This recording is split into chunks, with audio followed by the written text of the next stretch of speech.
Now, the last potion, B-Boy's Rage, will give you, I think, plus 50% melee damage with any given weapon. And this is quite powerful because you can imagine if your spear says with your strength it can do like 117 damage, or Bohemian Earspoon, then you're going to be doing a lot of damage against these enemies. And they've got their stamina and they block, but when you're using a spear, it cuts through so much of their stamina that even the best armored enemies will quickly die. So you can see in my video, I have to use tactics where I run back and I strafe back, backstepping so that they can't surround me. Because if enemies surround you in numbers, especially when they got armor piercing maces, it's over. Even if they're little villagers, bandits. So you basically want to keep moving and strafing and changing your enemy you're targeting so that you can hit one and stagger them and distract them, and then when the other one catches up to you, you hit him too, and you keep hitting them back and forth when you can so they cannot flank you. And with all these potions combined and using spears because they attack so fast and they're easily deployable each attack, it's not like a Lucerne hammer that's very powerful, but it's too slow to be as effective on foot. You can really cut through a ton of enemies. So with alchemy, it's quite powerful for improving your combat effectiveness, and it's not that hard to do. It's kind of tedious and tricky at first because you might not want to spoil the recipes, but then you might have to learn them. It might be tricky in that sense. If you don't want to consult the wiki, you also have to learn how to read. So there's a quest for that. But there's Aqua Vitalis, which has ingredients that are so abundant that you can find them outside of Ratai in the, meadows north of that. You can find marigolds and dandelions. And then you've got another one, which is buckskin blood. And one of the ingredients, comfrey, is a little bit less common, but there's one encounter spot with a group encounter in the Vronic Forest that has quite a bit of, comfrey. The other ingredient is more common. Now, the main one I'd like to note is B-Boy's Rage, as one of its ingredients is a cave mushroom, which are quite tedious and tricky to get. You can find them in certain parts of the Ratai mines, but I would recommend just going to an apothecary and just buying them for maybe 50 groschen total, because by the time you reach level 13 anyway, you can just make B-Boy's Rage, and you can make it for 3 times the amount of potions for the amount of ingredients you use. So all of these become pretty common by the end game, and if you just take the time to learn alchemy, it can be more effective than using armor.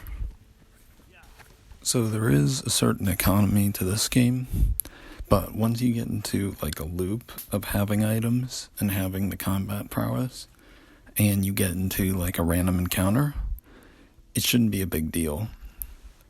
Basically, you kill a high level, knight with all this armor on him, and you find the best parts of armor he has, and if your condition of your armor is lower, you wear his armor.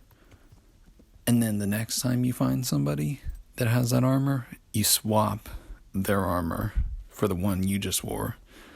And that way you always have armor that will have pretty good condition. There's one perk that increases the damage of your weapon against armor, but perhaps it's not recommendable because maybe it decreases the durability and value of armor you're going to take. Suffice to say though, you can only get so far with armor kits, and the blacksmiths in the towns are very expensive. How do you think that, your father, Martin, in the game could afford to be like upper middle class in the Middle Ages? Anyway, it's basically like the sisterhood of the traveling armor, because you can just replace your armor with somebody else's and never have to go to a town to repair it. Stuff like arrows, you can just pick them up, which is good. If you don't pick them up, you might run out, but at the same rate, you can also find them off of like archers, high level ones. So you don't really have to worry at all about your long swords. For melee weapons, you can just use spears that enemies drop, and if you hit these random encounter spots often, the idea in the current patched version of the game that you can't use polearms isn't a thing. You can always use polearms. They're a little tedious, like cumbersome to carry, but they're always viable and they're always really good. Now, your sword, you can just put down a grindstone and your axe and just repair it. So you never have to worry about repairing those the way you would with armor. Armor, you can avoid ever having to repair if you use cheesy tactics like bow from a horse, or always just fighting like a chivalric knight with your spear. But I don't think that's very satisfying or worthy to fight that way. You gotta kind of like put your own skin in it, or else what's the point?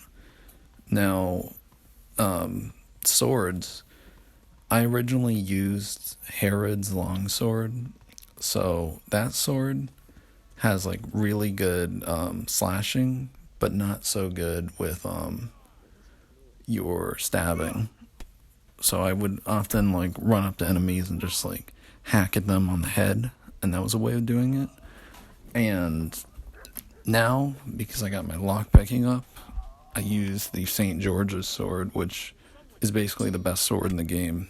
It has equally high statistics for slash and stab, and both of those weapons are probably second to like the spear type polearms in their combat effectiveness. I think that you can just get good stabs in the same way, and they've got decent reach, and you can also get a slash in and mix up your tactics to like break somebody's guard. And if you have endgame stats, their armor might not even matter for slash, even though it has good slash resistance.